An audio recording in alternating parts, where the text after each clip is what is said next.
If I were to say that feminists and most women prefer masculine men and strong men and not feminist men, I would get a ton of people on the left slamming me and criticizing me.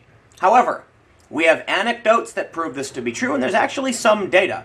Now, we often hear from, I don't know, whatever, incels, like, you know, the nice guys, I guess, that women like jerks. Women don't like jerks, okay? That's not true, right? The nice guy personality who says, like, I'm nice to you, therefore X, so you do that. That's not nice, okay? That's being a jerk.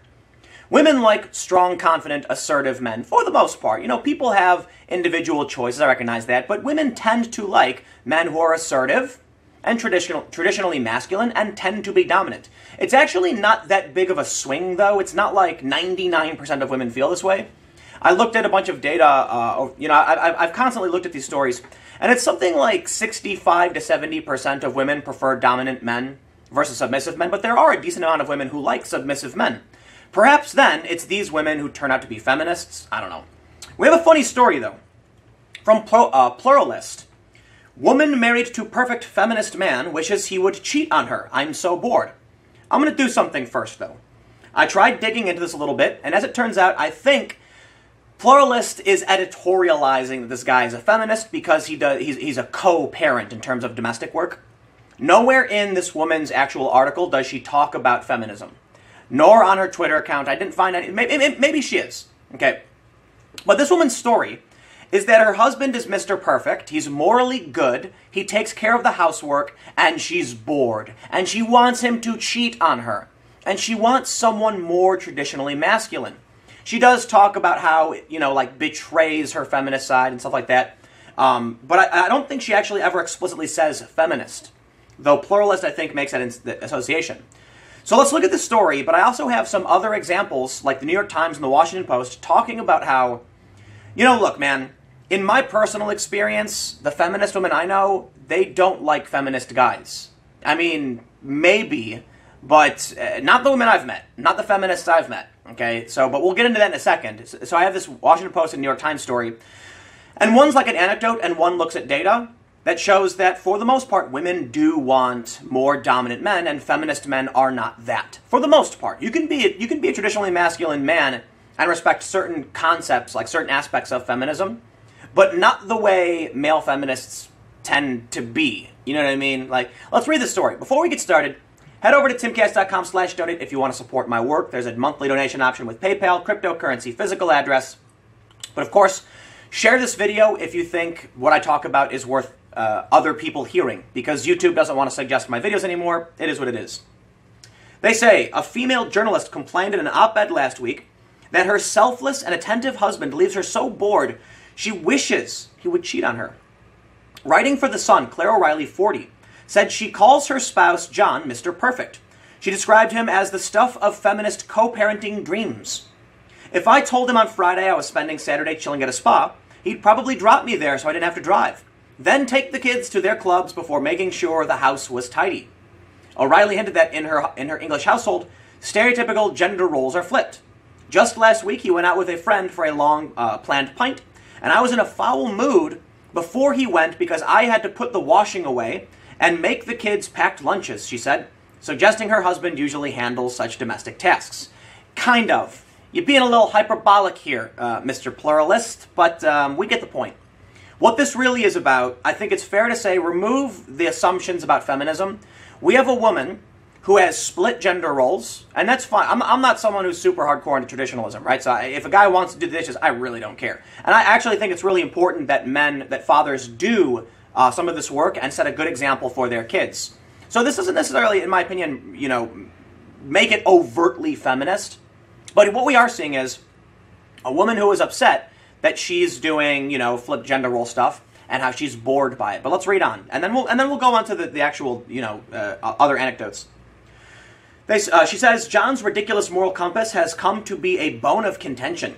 Don't get me wrong, I love him, and this year we celebrated 17 years together, 13 married, but I'd wish he'd lie, cheat, defame, or slander just once, so that I could feel better about my own less than perfect character. Simply put, I'm bored of being married to a paragon of virtue. Interesting, huh? To explain why her marriage has nonetheless lasted, she She turned to a study published in the Journal of Personality and Social Psychology in August. And this says that when one partner is conscientious, the coupling can actually work better if the other is less so. But they say, is Claire O'Reilly surfacing a broader issue about who women are drawn to? They say that other research has confirmed anecdotal reports that women tend to be less attracted to respectful men than to bad boys. But let me clarify this. It's not so simple as to say like respectful. Respectful, in my opinion, is submissive. It's agreeable. And that's, I think, is a better way to describe it. Look, you can be respectful to someone and be negative. In fact, I think if you lie to placate someone, you are not respecting them. Like if I see a woman and she's carrying a bunch of bags and I go, "Milady, how about I carry your bags for you?" That's not respect. Not in my opinion. The way I see it is, hey, you're an adult human, carry your own bags. I respect your strength. You do it. I'm not here to lift heavy things for you. I'll open a pickle jar. I'll get the door if you need me to get the door because it's a polite thing to do. But there's a difference between respect and like coddling. You know what I mean? If you're going to make the assumption that someone is weak and needs your help, that's not necessarily a sign of respect. So we can say it's not so much that you're a bad boy by being like, carry your own bags. It's just like regular people. You know, I've talked to some like guy friends that are like nice guys that I've known in the past, and they have this mentality about how to treat women. I'm like, dude, why do you act like women and men are like to be treated as two different species? Look, I get it, men and women are different, of course. But I know nice guys who are like, when they're hanging out with dudes, they have no problem getting drunk and making jokes. When they hang out with women, they're like, "Milady, you're such a beautiful prize." And I'm like, that's just weird. That's just like, you know, I'll talk to a woman the exact same way I talk to a guy, for the most part. While recognizing, dude can likely open a pickle jar. You know what I mean? I'm not saying women can't open pickle jars. I'm joking. God, I'm going to get all these people yelling at me, "I can open a pickle jar." Oh, yeah. Okay. Let's move on from this story. I want to highlight this real quick. I looked up this woman's name. It's not a feminist article. You know, I get it. It's clickbaity to call it feminist. But the reason why I'm framing the story in a certain way is because I want to talk about the bigger issue beyond this one article. So I want to make sure that's clear because I do intend to title this about like feminist women versus male feminists and like what they want. This story is an anecdote that plays into it. She never said feminists, but I'm assuming she likely is. I'm just trying to make sure that's clarified. So the reason I bring this up is that Pluralist does link to the story from the Washington Post that says, "I'm a feminist who's attracted to manly men." I'm not going to read through this whole thing, but she just talks about how, you know, she's dated a bunch of different guys. She's a feminist writer, and she understands... Okay, hold on. Check this out. Feminist writer.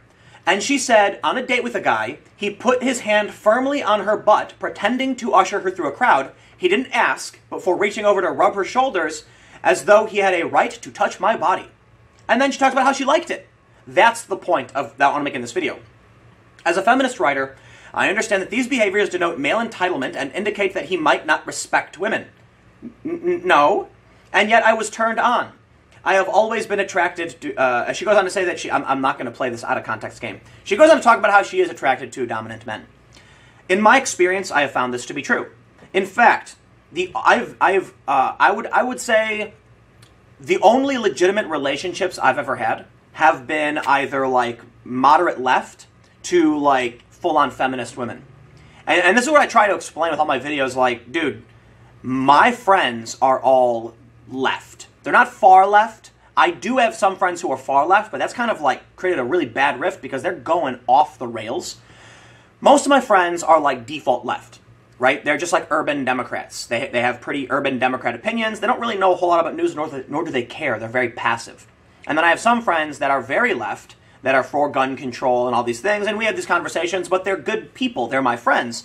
And they're not all, you know, so dumb that they can't have their minds changed. They just fall into that spectrum, and that's cool. They're not regressive. Actually, I'll say that some of my friends have become like overtly regressive, and that freaked me out. And that's really sad. I had one friend who has gone so far left, pro, like, trans rights activist, she's advocating conversion therapy. Like, that, you know, somebody who has a male body should date someone with a male body. They just need to get used to it. And I'm like, whoa, wait, hold on. Full stop. Anyway, I digress. The point I'm trying to make. I have been with women who, like, I've had, like, flings and relationships with women who are full-on, like, radical feminists, like, intersectional, talking about all these things about guys and the patriarchy. And I'll tell you what, I have nothing but respect for my fellow man. If you earn it, you earn respect. And I'll sit down and talk with them and say, straight up, yeah, you're wrong, and here's why. And guess what? In these circumstances, these are women I've, like, dated. Who have, like, so the point I'm trying to make is, I know that's anecdotal, but when I see stories like this, a feminist writer flat out saying she liked that a dude just grabbed her on the butt, okay, what do you think that message sends? Look, I don't think you should touch women, right? We're in such a precarious era today, where you've got feminists writing about how they like it, but if you do, you will likely get arrested. Well, not necessarily. Like, if you're on a date with a woman, and you make that move, I believe in most circumstances, the move would work. It depends. You really got to understand cues. But I think also that some women will tell you not to do it. But here's the point I'm trying to make. First of all, don't. Just don't do it. If you're on a date with a woman, just do not touch her. All right? And this is what's really bad for millennials.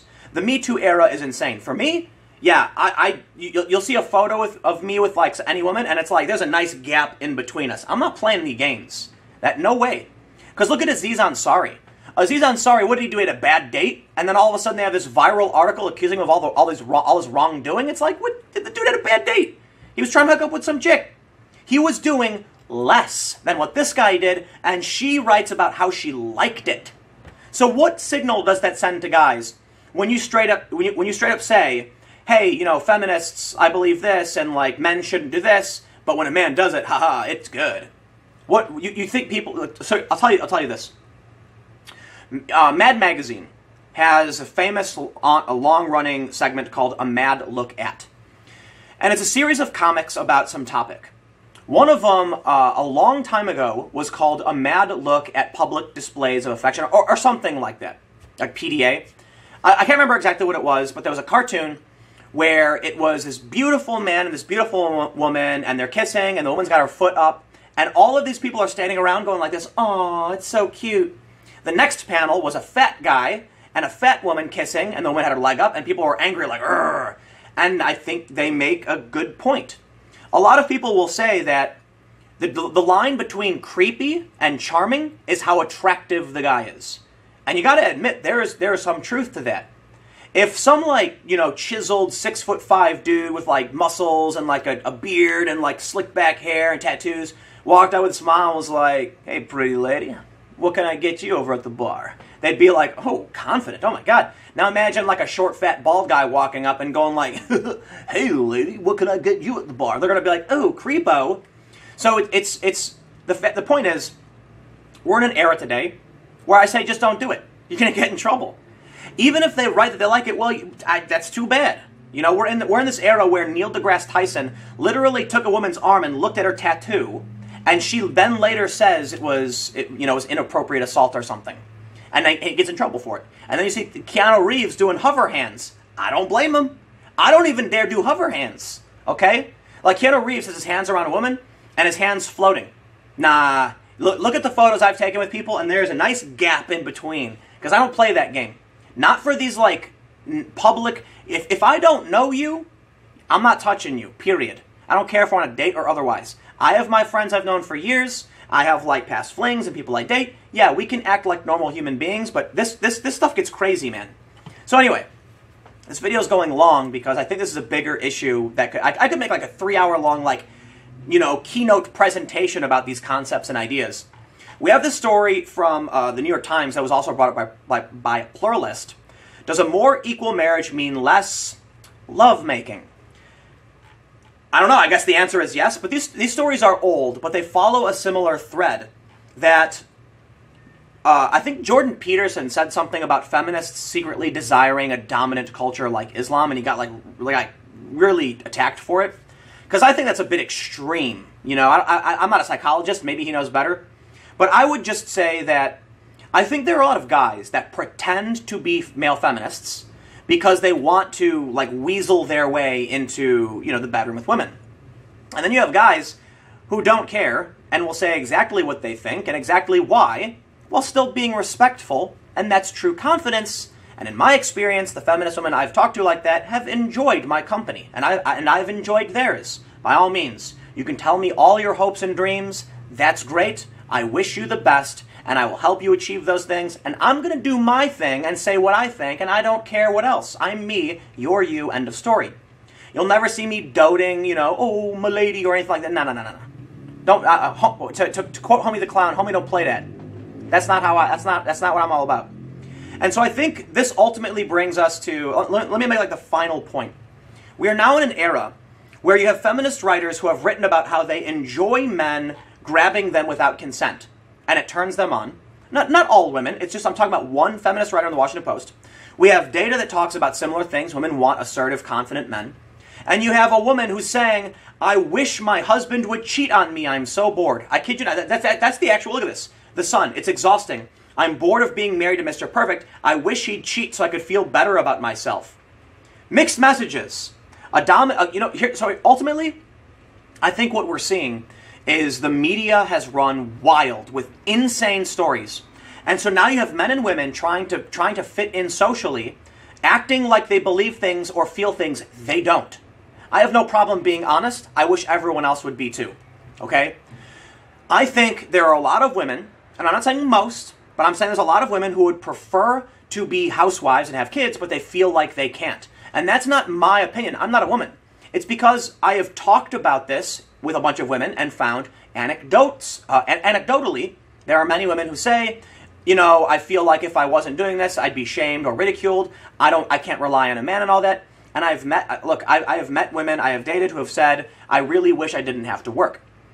There's more extreme rhetoric around these issues where you get people like Gavin McInnes saying like, all women would be happier in the home with babies. And I'm like, nah. The margins are not that high. The difference between preferring career and preferring home, it's not that big of a difference. Okay, it's like usually you'll find that it really is close to 50%. Like what I mean is it's not 90% of women. It's probably a small percentage of women who are conscious about what they want to do, and the majority just kind of go with the flow. Now I could be wrong about that. I'm just saying I'm talking about anecdotes. But in the end, none of it matters. If someone tells me they would rather be at work, that's fine by me. I'm not going to argue with you. I'm not going to tell you what you should or shouldn't do. I am a liberal. I believe live and let live. So if today feminists, women, and all that want to do career stuff, then why would I doubt that? I will say, though, the point I'm trying to make, I know many women who are friends of mine who have said explicitly they would prefer to just be at home with kids or something like that. More power to them. I think you choose what you want to do. And there are guys who want to do the same thing, be stay-at-home dads. More power to you as well. That's the point. The issue I want to bring up in the end, because we're going long, is that we see these stories, and it sends a mixed message. So, I don't know. I'll leave it there and just let you comment and let me know what you think. I'll say this. I think a lot of what people do in their lives is based on social acceptance. Right? If you wanted to be someone who raises a family, if you want to be a husband or a wife, you need to do things that are socially acceptable to be accepted by a potential mate. That means you will likely get a career if you have to, and you'll be actively pursuing that. But there are a lot of people who say, at what point do you stop to have a family? I don't know. Complicated issue, but I'll leave it there. Thanks for hanging out. Stick around. Next segment will be coming up at 4 p.m. on the main channel, youtube.com/Timcast. In the podcast, it's in the beginning. So podcast is available on all podcast platforms every day around 6:30. Thanks for hanging out, and I will see you all in the next segment.